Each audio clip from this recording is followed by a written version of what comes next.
Ça, alors pourquoi j'ai eu l'idée de parler de traction animale, ça m'est venu quand j'ai pris conscience de la décroissance, de la dépression énergétique. Et puis je me dis, oh mince, comment on va faire pour s'en tirer? Ah bah quand même, il y a les chevaux, la traction animale en 1940.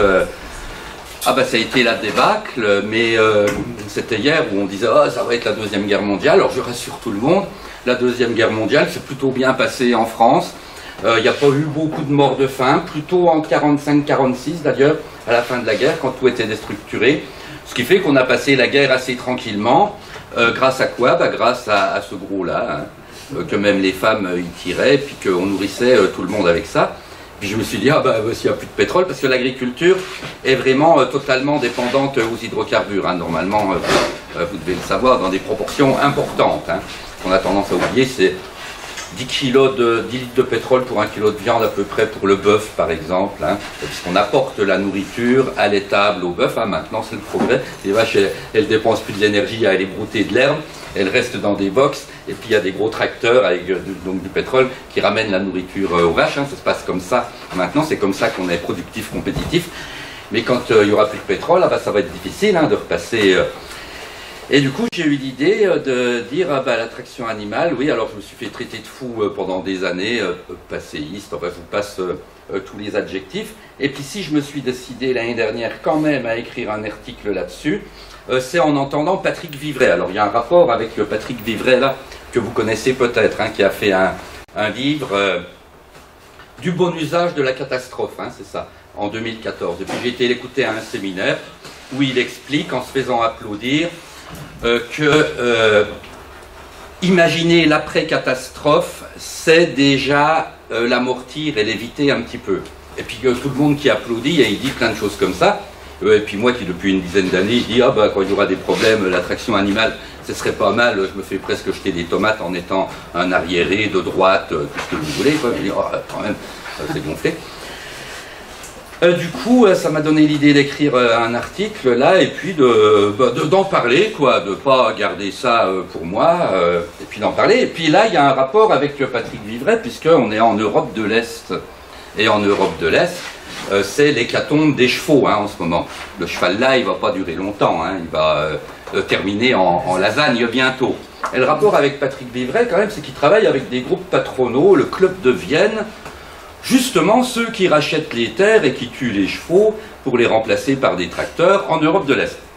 Ce qui fait qu'on dit tout le temps que les choses s'améliorent, etc. Mais non, c'est la mise à sac de la planète, là, en ce moment, et c'est une hécatombe sur la traction animale. L'image de la traction animale, pourquoi on me jetait des tomates, c'est à cause de ça, Pourtant, il y a une osmose, là, entre l'homme et l'animal. La femme, l'homme, ils sont en train de planter des patates, c'est en Flandre. Et c'est du Van Gogh, quand la traction animale existait, 1849, Rosa Bonheur, une femme, une peinture, donc pas du tout la même vision. Quand la traction animale existait, il y avait toute une poésie picturale autour de ça, notamment Millet, je crois que j'en ai un de Millet, là c'est une femme, Rosa Bonheur. On voit déjà que ça s'est amélioré par rapport à l'Antiquité, on verra deux gros charrois de bœuf qui retournent la terre argileuse, la permaculture là-dedans, ça va être difficile. Et heureusement qu'ils sont là, alors les bœufs c'est bien, mais ça avance pas vite, c'est ça le problème.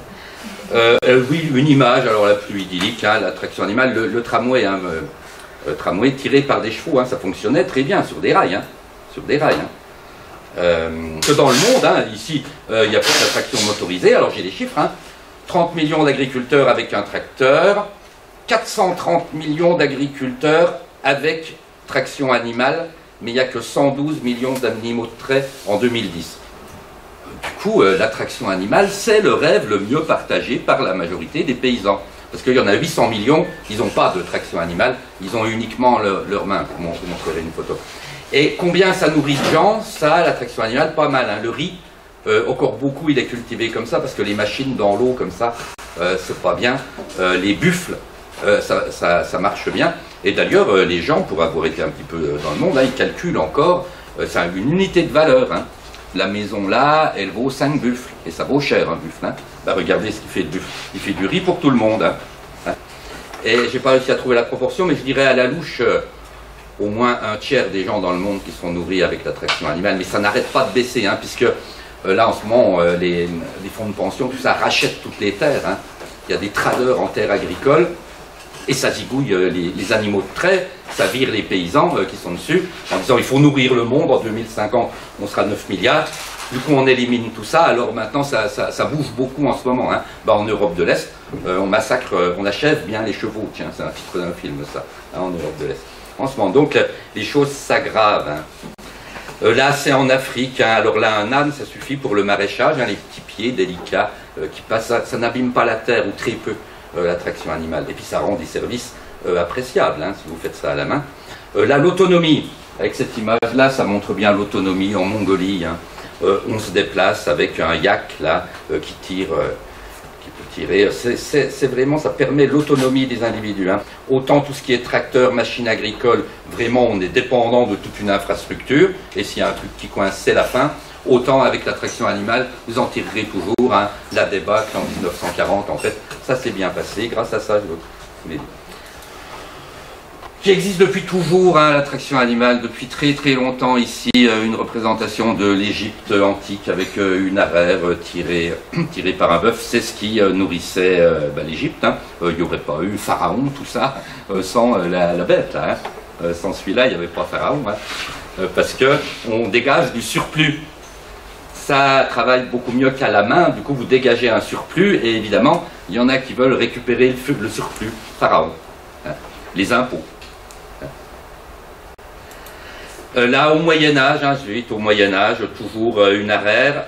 C'est un petit nouveau, celui-là, c'est le cheval. Alors, il y en a qui soutiennent que oui, ça a changé. Ivan Illich, par exemple, dit que la formation des villages a eu lieu en Occident seulement aux alentours de l'an 1000, parce qu'on a remplacé les bœufs par des chevaux. Or, les chevaux vont 2-3 fois plus vite en marchant, ce qui fait qu'on pouvait se regrouper, on ne perdait pas trop de temps à aller faire 3 km à l'autre bout. Alors qu'avant, c'était des fermes dispersées avec des bœufs. Un petit changement. Les choses ne changent pas. Voilà. Sur la traction animale, les choses ont très peu changé. Là, 1546, une peinture de Bruegel l'Ancien, la moisson. La moisson, elle s'est toujours fait à la main, sauf, on verra, tout au début du XXe siècle, parce que les chevaux, ils font pas les moissonneuses batteuses, hein, quand même. Hein. Ils travaillent la terre, c'est important, mais après la récolte, ils ont du mal. Mais on y arrive quand même, mais sur le tard. Hein. Alors là, pas de traction animale, là, 1850, Jean-Baptiste Millet, je vous l'ai mis ça, la permaculture en 1850, hein, vous voyez l'allure qu'il a, il n'a pas de traction animale là, et la terre est basse.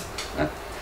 Au même moment, là, peut-être l'image la plus représentative, hein, de la traction animale, puisque là vous avez le semeur, hein, les animaux ils restent là, parce qu'il n'y a pas de semoir en ligne encore, le geste au buste du semeur, il y a l'arère qui est derrière, là, il vient de passer, ou la charrue même, on voit pas bien, il vient de se servir et des bœufs et du cheval pour labourer, il sème tout de suite derrière, on ne voit pas la herse, il va passer la herse seulement avec le cheval, ensuite il y a un chien qui est là, qui attend, et c'est des belles bêtes, et ce qui annonce un petit peu, il y a une première mécanisation avec la traction animale, grâce à cette bête-là, le cheval de trait, hein, qui est déjà imposant, celui-là. Là, il est attelé avec 2 bœufs, c'est rare, parce que les bœufs vont moins vite que les chevaux, ça ne va pas pour y aller normalement, mais là, c'est une peinture. Et c'est cette bête-là, le cheval de trait, donc, qui va faire une sorte de révolution agricole mécanisée à cheval dans la première moitié du XXe siècle, hein, où il va d'ailleurs y avoir un exode rural. Hein. En 1850, vous avez plus de la moitié des gens qui sont paysans. En 1940, bon, il y en a encore un tiers. Mais ça a baissé, il y a eu un exode rural grâce à cette grosse bête-là qui peut faire vraiment plein de choses. Alors là, il ne fait pas justement, hein, faucher, il va pouvoir faucher le cheval, et autrement si vous le faites à la main, ça prend longtemps. Ah ben là, une publicité, dommage, l'image n'est pas très belle. C'est une jeune fille bien habillée qui est avec 2 chevaux grâce à l'usine qui a produit une faucheuse. Alors on met de la masse sur les roues, et puis par un système d'engrenage, ça fait tchac, tchac, tchac, tchac, tchac. Et puis ça prend 1,20 m, des fois 2 mètres, et c'est pour ça qu'ils allaient à la faucheuse tôt le matin, parce qu'il n'y a pas de moteur quand même, et puis l'herbe à couper c'est pas facile, et quand il y a de la rosée le matin c'est plus facile, donc tout le monde allait faucher au lever du soleil avec les chevaux. Et des fois c'était les vieux souvent qui y allaient, parce que c'est tranquille. c'est tranquille là, d'être derrière le cheval. Hein. C'est lui qui fait faucher. Solution mécanique, une charrue Brabant, là. Hein. Et vous voyez, on marche à côté, il n'y a pas besoin de se fatiguer, il pourrait même être assis dessus. Ça fonctionne tout seul. Hein. Vraiment du beau matériel, là. Les charrues Brabant et tout le matériel agricole du début du XXe, il existe encore, il est fait pour durer tout le temps. Hein. Tout le temps. Là, les premiers semoirs en ligne, hein, vous voyez, là, il a du mal un petit peu, un cheval, et on sème en ligne. L'intérêt de semer en ligne, c'est que ça va plus vite. Ça peut enfouir un petit peu la graine comme on veut. On peut ensuite passer une bineuse entre pour enlever les mauvaises herbes, alors que quand on sème à la main, c'est pas possible. Ici, encore en 1967 dans les Ardennes, hein, c'est récent le fait qu'il n'y ait plus de chevaux en France, c'est les années 50-60. Hein, et les petites exploitations, jusqu'à la fin des années 60, elles avaient des chevaux. Hein, seulement 40 ans, hein, 1967. Parce que ça marche très bien. Si d'ailleurs les agriculteurs sont passés massivement aux tracteurs et qu'ils ont abandonné les chevaux, c'est parce qu'on pouvait avoir des vaches en plus. Si vous avez 4 chevaux, hein, ce qu'il faut pour aller à la charrue dans les terres lourdes, ah bah si vous éliminez vos 4 chevaux que vous prenez un tracteur, vous pouvez avoir 6 vaches, parce que ça bouffe un cheval. Et 6 vaches, ça fait du lait en plus. Hein. Et c'est pour ça que tout le monde est passé au tracteur. Hein. Là, justement, les lieuses. Pour la moisson, grâce au cheval, on arrive à faire, au début du siècle, des gerbes. Et puis, du coup, ça va beaucoup mieux. On allait inventer la moissonneuse-batteuse, de faire la batteuse avec les chevaux. Et puis finalement, l'arrivée du tracteur et des moteurs a tout arrêté les progrès. Mais on verra à la fin, les Amish, quand même, ont réussi à faire des choses incroyables avec les chevaux. Parce que les Amish, pour des raisons religieuses, ils ne veulent pas de moteur. Mais du coup, alors là, avec les chevaux, impressionnant, hein, je vous en montrerai quelques-uns.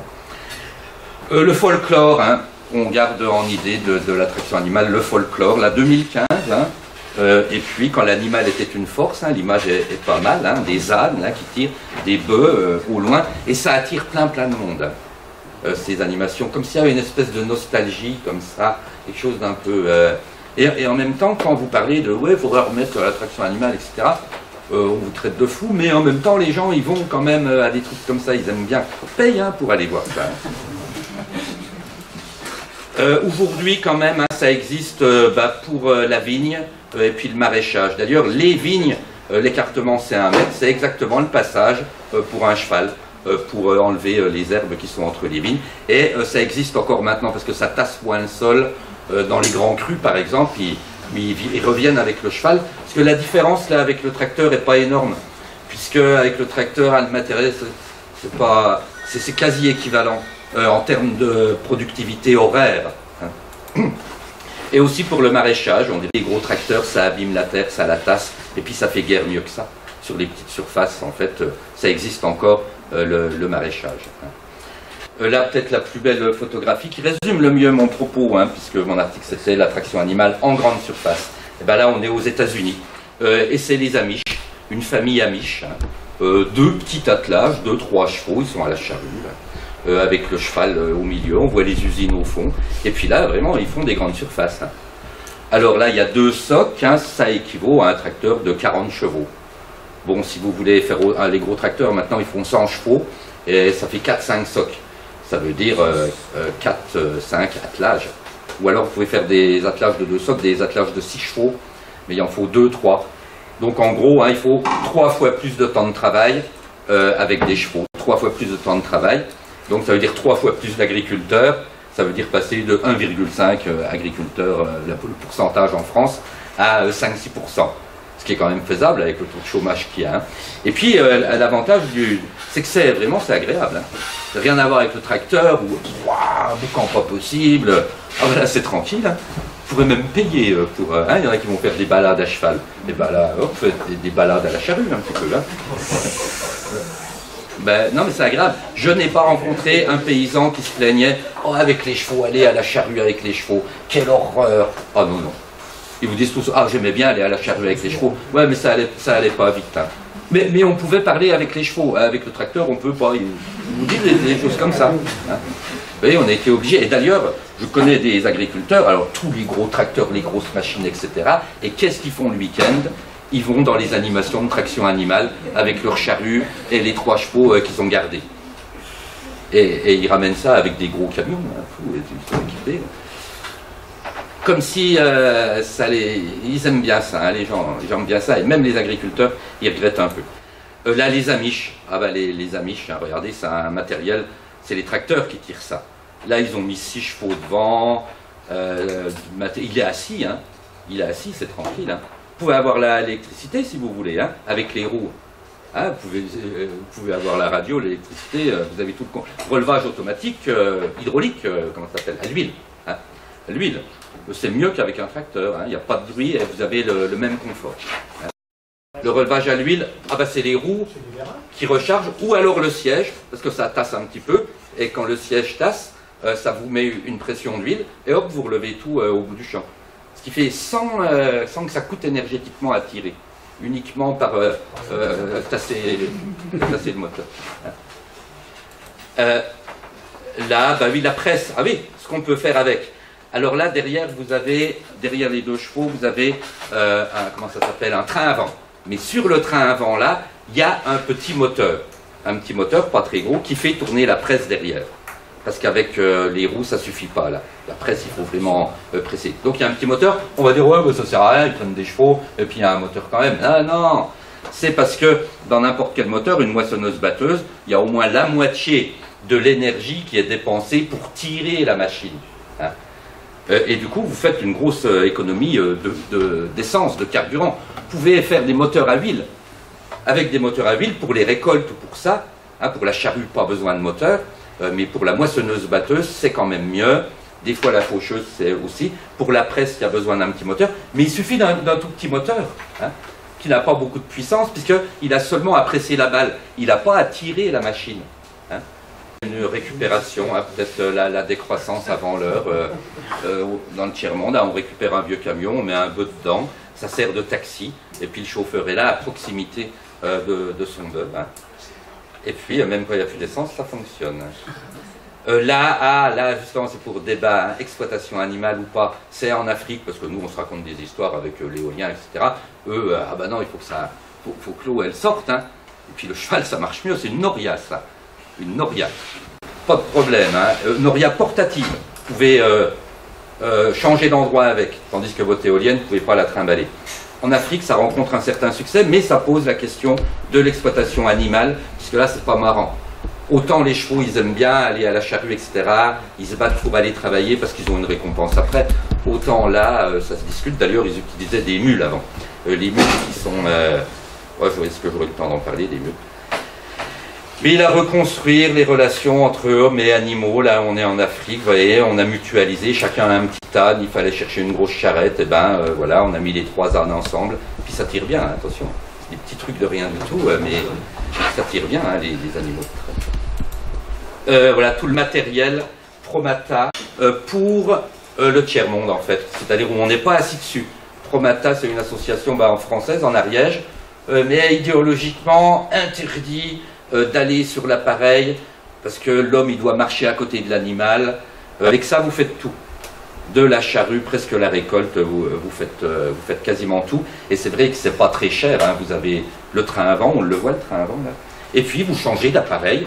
Et vous pouvez même acheter un appareil chacun, et puis vous le prêtez, tout ça.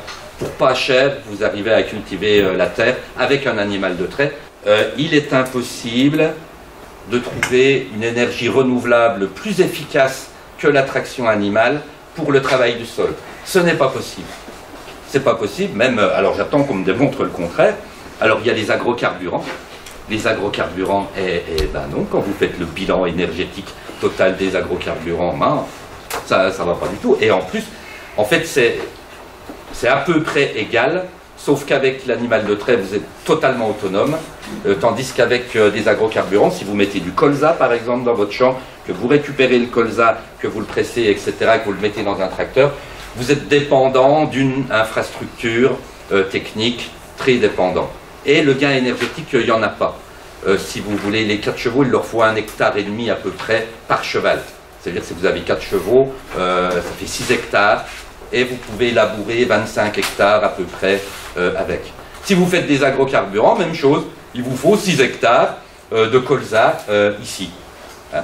C'est quasiment équivalent. Sauf que c'est compliqué de fabriquer des même de l'huile végétale. Pour ça, mon propos, il est de dire, oui, il faut de l'huile végétale pour des moteurs, mais pour les récoltes, ou bien pour la faucheuse, ou pour la presse, surtout pas pour tirer la charrue dans les champs. Parce que là, ça vaut pas le coup. Donc, mon propos, c'est de dire, ah bah comme il n'y a pas mieux que la traction animale, l'électricité, hein, impossible. Aller à la charrue avec l'électricité, c'est pas possible. C'est une vue de l'esprit. Vous pouvez pas, avec des grosses batteries, tout ça, vous avez une telle perte énergétique que vraiment, ça vaut pas le coup. Hein. Et vous ne pouvez pas vous trimballer avec un fil derrière le tracteur, faire des allers-retours dans le champ. Hein. Bah oui. Il n'y a que l'huile végétale qui peut concurrencer le cheval de trait. Mais en fait, ça vaut le coup, l'huile végétale, uniquement pour les opérations délicates comme les récoltes. La moissonneuse-batteuse, le moteur de la moissonneuse-batteuse. Ah, ça marche nettement mieux avec un moteur. Vous tirez votre moissonneuse-batteuse par des chevaux, et puis le moteur fait la moisson, la transforme en grain. Et voilà, c'est pas possible. Et personne ne le dit, ça. Hein. On n'arrête pas de parler d'énergie renouvelable.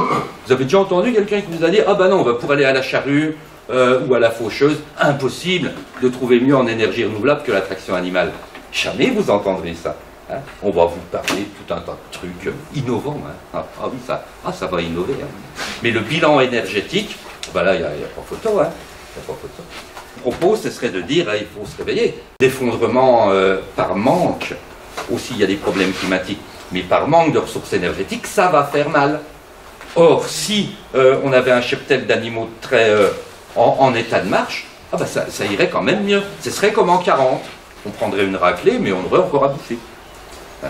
Tandis que là, ça va faire mal, normalement.